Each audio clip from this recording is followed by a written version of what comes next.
ചെറിയ പെരുന്നാൾ കഴിഞ്ഞിട്ട് ഇപ്പോൾ അധികം ദിവസമായിട്ടില്ല എന്നല്ലേ തോന്നുന്നത്. പക്ഷെ നമ്മളെ വലിയ പെരുന്നാൾ ഇവിടെ എത്തിയിട്ടുണ്ടല്ലേ. 7-ാം തീയതിയാണല്ലോ നമ്മളെ വലിയ പെരുന്നാൾ. അപ്പോൾ അതിനേക്ക് വേണ്ടി ഡ്രസ്സ് എടുക്കാനൊക്കെ വേണ്ടി പോകാണ്ടിട്ടോ. ആയിഷമോൾ ഇതാ റോട്ടിൽ ഇറങ്ങി നോക്കുന്ന വേറെ ആരെയും നമ്മൾ മാത്രമല്ല കേട്ടൊന്ന് പോകുന്നത്.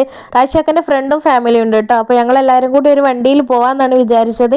അപ്പോൾ ഞങ്ങൾ താഴത്തെ റോഡിലായിട്ട് നമ്മൾ വൈക്കുമലാണ് കേട്ടോ പോകുന്നത്. അവിടെ വണ്ടി നിർത്തിയിട്ട് ഓല വണ്ടിയിലാണ് നമ്മൾ പോകുന്നത് കേട്ടോ. ഡ്രസ്സ് എടുക്കാൻ വേണ്ടിയിട്ട് നമ്മൾ കുന്നമംഗലം ഫാമിലിയിലേക്കാണ് കേട്ടോ പോകുന്നത്. അങ്ങനെ വണ്ടി പാർക്ക് ചെയ്തതിന് ശേഷം ഞങ്ങൾ നേരെ പോയിട്ടുണ്ടായിരുന്നത് ചായ കുടിക്കാൻ വേണ്ടിയിട്ടാണ്. എന്തായാലും ടെക്സ്റ്റൈൽസിന്റെ ഉള്ളിൽ കയറിയ 1 മണിക്കൂർ 2 മണിക്കൂർ പോകുന്ന സമയം അറിയില്ലല്ലോ. അപ്പൊ ചായ കുടിച്ചിട്ട് തന്നെ ഐശ്വര്യമായിട്ട് തുടങ്ങാന്ന് വിചാരിച്ചിട്ട് ബർഗറും അതേപോലെ പയമ്പരി പൊരിച്ചപ്പത്തിരി അതൊക്കെ ആയിട്ട് കഴിച്ചിട്ടുണ്ട്. ഞാൻ ജസ്റ്റ് ചായ മാത്രമേ കുടിച്ചുള്ളൂ കേട്ടോ. ഉള്ളിൽ കയറി ഞങ്ങൾ ആദ്യം തന്നെ കുട്ടികൾക്കുള്ള ഡ്രസ്സാണ് അത് സെലക്ട് ചെയ്തിട്ടുണ്ട്. അങ്ങനെ 2 പേർക്കുള്ള ഡ്രസ്സും കിട്ടിയിട്ടുണ്ട്. ആയിഷമുക്ക് ഈ ഒരു ഉടുപ്പാണ് കേട്ടോ എടുത്തിട്ടുള്ളത്. പെരുന്നാളിന് ഇപ്രാവശ്യം സിമ്പിൾ ആയിട്ടുള്ള ഡ്രസ്സ് എടുക്കാന്ന് വിചാരിച്ചിട്ട് ഓക്കെ. പെരുന്നാൾ സീസൺ ആയതുകൊണ്ട് തന്നെ അത്യാവശ്യം നല്ല തിരക്കനുണ്ടായിരുന്നു. ഡ്രസ്സിംഗ് റൂമിന്റെ മുന്നിലൊക്കെ നമ്മൾ അസംബ്ലിക്കൊക്കെ നിൽക്കും പോലെ ഫുൾ ലൈനായിരുന്നു കേട്ടോ. അങ്ങനെ ഓരോരുത്തർക്ക് വേണ്ടി ഡ്രസ്സ് അവിടെ നിന്ന് എടുത്തതിന് ശേഷം നമ്മൾ നേരെ പോയിട്ടുണ്ടായിരുന്നു ഫുഡ് കഴിക്കാൻ വേണ്ടിയിട്ട് കേട്ടോ. നല്ല ബീഫ് മന്തി അതേപോലെ അൽഫാം മന്തി ആയിരുന്നു കേട്ടോ വാങ്ങിയിട്ടുണ്ടായിരുന്നു. അൽഫാം മന്തി ഞാനാണ്, ബീഫ് മന്തി